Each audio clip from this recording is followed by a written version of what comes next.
ಕಾವ್ಯ ಅವರನ್ನ ನೋಡ್ತಾ ಇರಬಹುದು.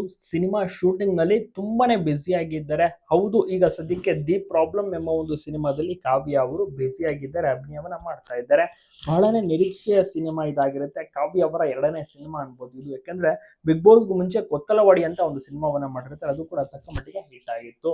ಅಂದ್ರೆ ಸ್ವಲ್ಪ ತಕ್ಕ ಮಟ್ಟಿಗೆ ಏನು ಜಾಸ್ತಿ ಏನಿಲ್ಲ. ಅದು ರಾಕಿಂಗ್ ಸ್ಟಾರ್ ಯಶ್ ಅವರ ತಾಯಿಯ ನಿರ್ಮಾಣವನ್ನ ಮಾಡಿದ್ದು. ಈಗ ಅದಾಗಿ ಬಿಗ್ ಬಾಸ್ಗೆ ಹೋಗ್ತಾರೆ, ಸೆನ್ಸೇಷನ್ ಆಗ್ತಾರೆ, ಇನ್ನೊಂದು ಸಿನಿಮಾವನ್ನ ಗೆಲ್ಸ್ಕೊಂಡಿದ್ದಾರೆ. ಜೊತೆಗೆ ಹಲವಾರು ಜಾಹೀರಾತುಗಳಲ್ಲೂ ಸಹ ಕಾಣಿಸ್ಕೋತಾರೆ, ಈವೆಂಟ್ಸ್ ಗಳಲ್ಲೂ ಸಹ ಕಾಣಿಸ್ಕೋತಾ ಇದ್ದಾರೆ. ಒಟ್ಟಾರೆ ಏನೇ ಆಗ್ಲಿ ಶೂಟಿಂಗ್ ನಲ್ಲಿ ಪ್ರತಿ ದಿವಸ ಭಾಗಿಯಾಗ್ತಿದ್ದಾರೆ. ಒಂದು ಒಳ್ಳೆ ಕಾನ್ಸೆಪ್ಟ್ ಇರುವಂತಹ ಒಂದು ಸಿನಿಮಾ ಇದಾಗಿರುತ್ತೆ. ಸ್ಟೋರಿಯು ಕೂಡ ಬಹಳಷ್ಟು ಚೆನ್ನಾಗಿದೆ. ಕಾವ್ಯ ಅವರ ಅಭಿನಯ ಒಂದು ತುಂಬಾನೇ ಚೆನ್ನಾಗಿರುತ್ತೆ, ಅದ್ರಲ್ಲಿ ಎರಡು ಮಾತೇ ಇಲ್ಲ. ನೋಡೋಣ ಯಾವ ರೀತಿ ಇರುತ್ತೆ ಒಂದು ಸಿನಿಮಾ ಅಂತ. ಜನರಿಗೆ ಒಂದು ಕುತೂಹಲ ಕೂಡ ಇದೆ. ಎಲ್ಲರೂ ಕೂಡ ಏನ್ ಅನ್ಕೊಂಡ್ರು, ಗಿಲ್ಲಿ ಮತ್ತೆ ಕಾವ್ಯ ಒಟ್ಟಿಗೆ ನಡೆಸ್ತಾ ಇದ್ದಾರೆ ಅನ್ಕೊಂಡ್ರು. ಗಿಲ್ಲಿದೇ ಬೇರೆ ಸಿನಿಮಾ, ಕಾವ್ಯದೇ ಬೇರೆ ಸಿನಿಮಾ ಆಗಿರುತ್ತೆ. ಕಾವ್ಯ ಅವರು ಕೂಡ ಪ್ರತಿ ದಿವಸ ಹೋಗಿ ಶೂಟಿಂಗ್ ನಲ್ಲಿ ಭಾಗಿಯಾಗ್ತಾ ಇದ್ದಾರೆ, ಅಟೆಂಡ್ ಆಗ್ತಾ ಇದ್ದಾರೆ. ತುಂಬಾ ಚೆನ್ನಾಗಿ ಕೂಡ ಶೂಟಿಂಗ್ ಅದ್ಭುತವಾಗಿ ನಡೀತಾ ಇದೆ.